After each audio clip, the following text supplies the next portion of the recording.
Oi, pessoal! Se a Lei de Crimes Ambientais está no seu edital, pode apostar, esse tema vai aparecer na prova. Por isso, a gente preparou um material focado exatamente naquilo que as bancas examinadoras mais gostam de cobrar.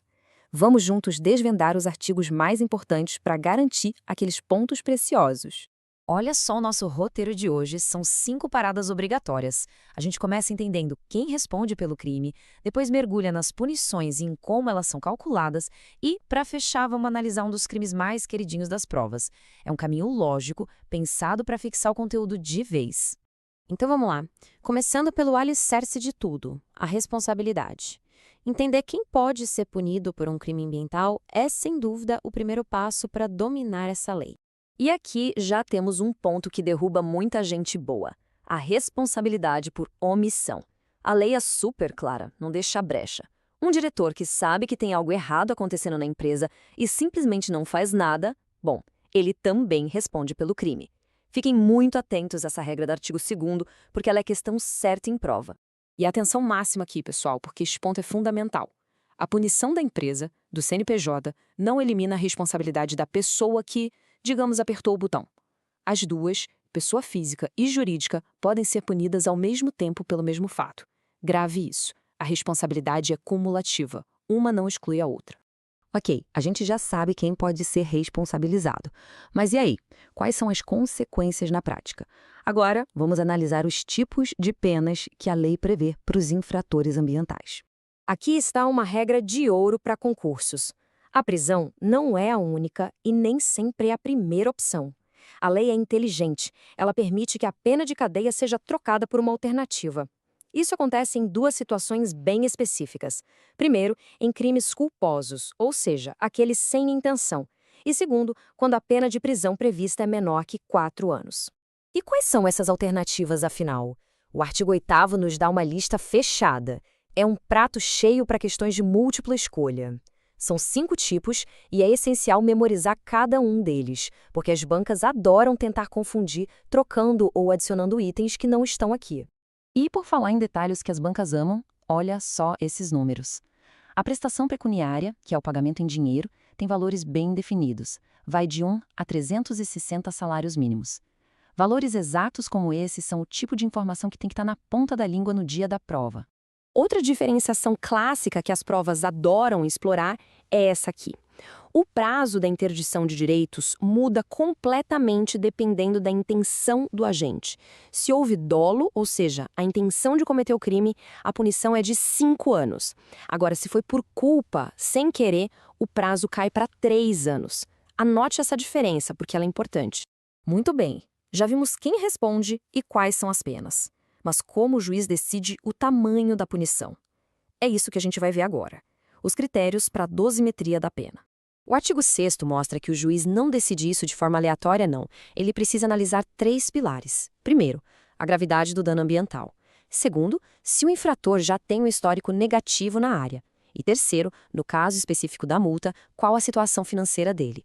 É a famosa individualização da pena na prática. Esse quadro comparativo aqui é uma ferramenta de estudo poderosíssima.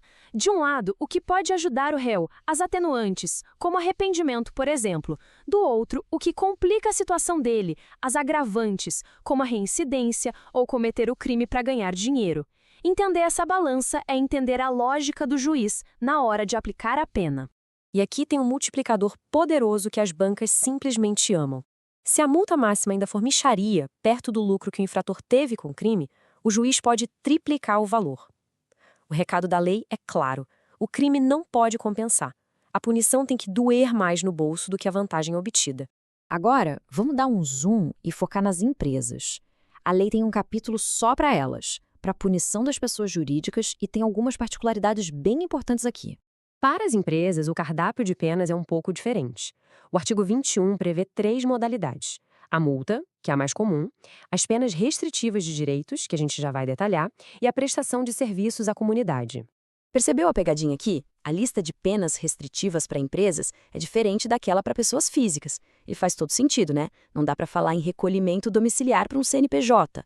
O foco aqui é outro, é paralisar as atividades da empresa ou cortar o acesso dela a contratos e verbas do governo.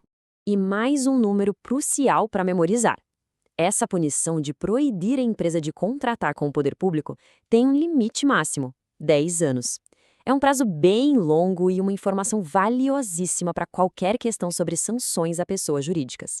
Para fechar com chave de ouro, vamos aplicar tudo que a gente viu a um dos crimes que mais caem em concursos: os crimes contra a fauna, que estão lá no famoso artigo 29. A pergunta que define o crime é exatamente esta: o que, de fato, a lei considera um ataque à fauna silvestre? A resposta para isso está numa lista de ações, de verbos. A lei aqui é muito específica. Ela lista uma série de condutas, desde as mais óbvias, como matar e caçar, até outras como guardar ou transportar um animal sem a devida licença. Para a prova, o segredo é conhecer esses verbos. O examinador vai descrever uma situação e perguntar se aquilo se encaixa no crime do artigo 29. E a pena não é fixa, viu? Ela pode aumentar e muito.